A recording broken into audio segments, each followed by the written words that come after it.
I think it's just, yeah, 4 weeks now, maybe a bit less than 4 weeks, yeah.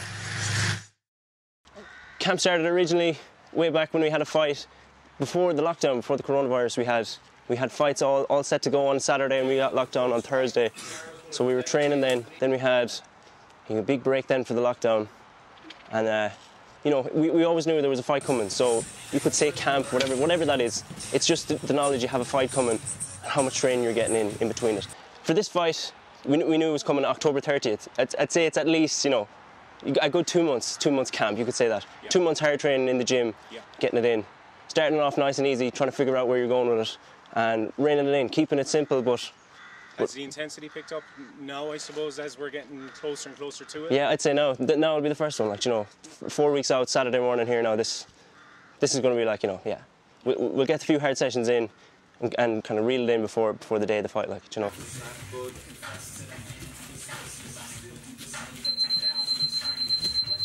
We just train MMA. Kevin has it laid out where we'll do groundwork. It's all based with MMA on the Mondays. Your Wednesdays is your MMA striking class with wrestling always involved. Friday then is an MMA wrestling class. So you're always training with strikes and grappling involved. Whether it be a striking class, you're always thinking about your wrestling.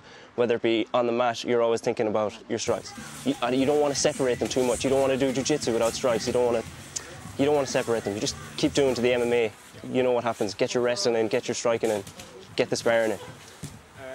Have you done a lot of research on your opponent, or is that something? I've seen him fight. I've seen him fight before. He fought one of our teammates. He fought Alan Zimney. He fought him in a really tough battle, and I think he bet Alan, maybe in a controversial decision, but you know, that's how it goes. Like, it was a good fight. That's all that matters. Like, win or lose, you know, that's really all that matters. Good fight. Both of them had good stuff going on.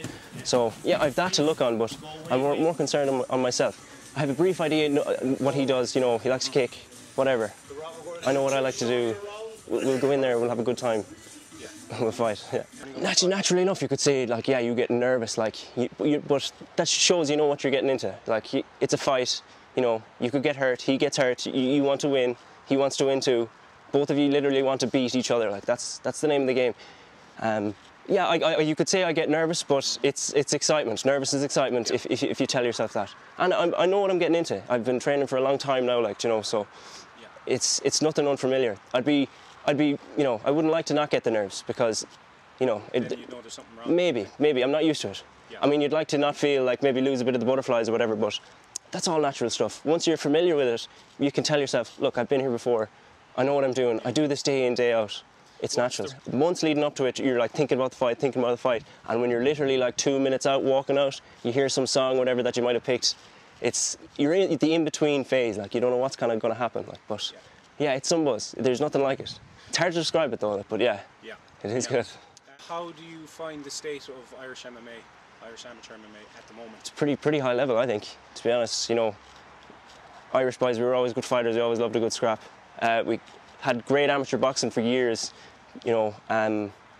There's a lot of it going on, obviously, where the population is higher. Like up in Dublin, you have a lot of gyms up there, really high level, really great training. Out here in the West, lads kind of have to stick together. In Galway specifically, we only have 3 or 4 main gyms knocking around the city. This one is the only one really outside the city, out towards Athenry, like, you know, so the state of it is good. I'd say the level is high, and we do fairly well at the, you know, international level when you see the amateurs going out to the IMAFs. But, you know, obviously it's hard to compare with the Russian lads and even some of the other lads, you know, so we do our best, I think, you know, and it's always growing. It's definitely getting better. We're definitely doing better, so, you know. Yeah. How do you find having Kev as a cornerman in your fights when he's there? It's probably very reassuring to have someone. It definitely is. Like Kev. Someone like Kev, and someone who's kind of taken a liking to us, me and the brother specifically, from the start, like, you know, kind of took us under his wing, you could say, and, you know, I couldn't imagine not having him in my corner. You know, you could be after a tough first round and you're just looking at a familiar face, and he's been there before and he knows what you're feeling, and he just says, you know, put your arms on my shoulders, take deep breaths. He'll make you relax before he maybe tells you a piece of advice. So yeah, it's definitely reassuring to have him there.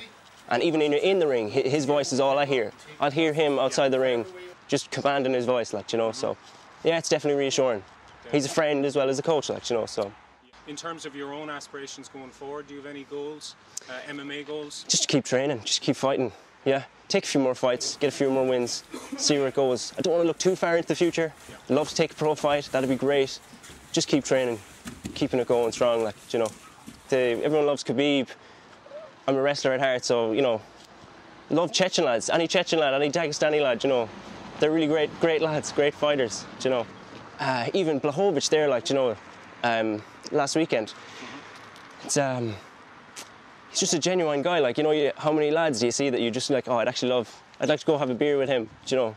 So there's always good lads coming up, you know. The UFC's great, Bellator's great, you know. There's a lot of it going on. I'll just say thanks to everyone I've trained with. If I've ever had a round with you, or if I've ever seen you in the gym between Point Blank, Shaolin, Strange Wolves, here, anywhere, up in Dublin, any bit of training I've ever done, thanks for the rounds, like, you know. That's the only way to do it, you know. We'll all learn off each other. There's no way to be thick at each other in the gyms and have something to prove, like, you know. Yeah, we'll train hard if you want, you know, but it should be all, you know, back and forth. That's how we should do it. Obviously, to try and either lull those strikes forward so you can counter strike into a takedown. I'll give you a specific one now in a minute. Or you're going to just use your striking yourself to get into it.